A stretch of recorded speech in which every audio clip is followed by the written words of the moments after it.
প্রথমবারের মতো আটক ৫ ভারতীয়কে এখনও ফেরত দেয়নি বিজিবি।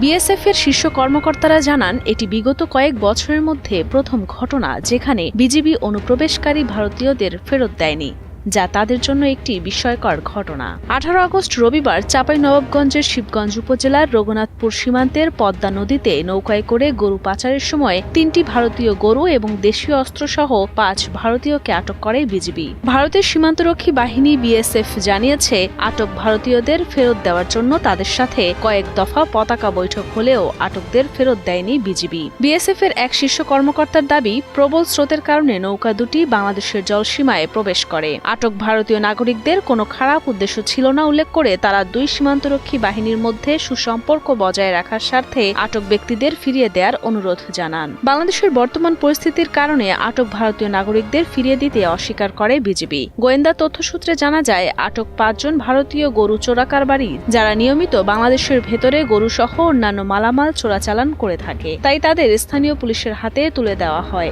আটককৃতদের বয়স ১৭ থেকে ২৩-এর মধ্যে। এ ব্যাপারে চাঁপাইনবাবগঞ্জ ব্যাটালিয়ন ৫৩ বিজিবির অধিনায়ক লেফটেন্যান্ট কর্নেল মোহাম্মদ মনিরুজ্জামান জানান, চাঁপাইনবাবগঞ্জ ব্যাটালিয়ন সীমান্ত এলাকায় চোরাচালান ও মাদকের বিরুদ্ধে জিরো টলারেন্স নীতি বাস্তবায়নে বিজিবি সর্বোচ্চ সচেষ্ট রয়েছে এবং এই কার্যক্রম অব্যাহত থাকবে। চোরাকারবারিদের ব্যাপারে প্রয়োজনীয় আইনানুগ ব্যবস্থা নেওয়া সহ শিবগঞ্জ থানায় হস্তান্তর করা হবে এবং প্রতিপক্ষ বিএসএফকে প্রতিবাদ লিপি প্রেরণের কার্যক্রম প্রক্রিয়াধীন রয়েছে। রঘুনাথপুরে আমরা ইন্ডিয়ান ৫ জন নাগরিক প্লাস আপনার অবৈধ চোরাচালানকৃত ৩টি গরু এবং 2টি নৌকা ধরেছি। আমরা হাসুয়া পেয়েছি, আমরা যেটাকে দেশীয় বলে। গতকালকে ভোরে আনুমানিক ৪টা থেকে ৫টার মধ্যে আপনার ওই যে আইনিক কিছু প্রক্রিয়াধীন আছে, তো আইনি প্রক্রিয়াগুলো আমরা করছি।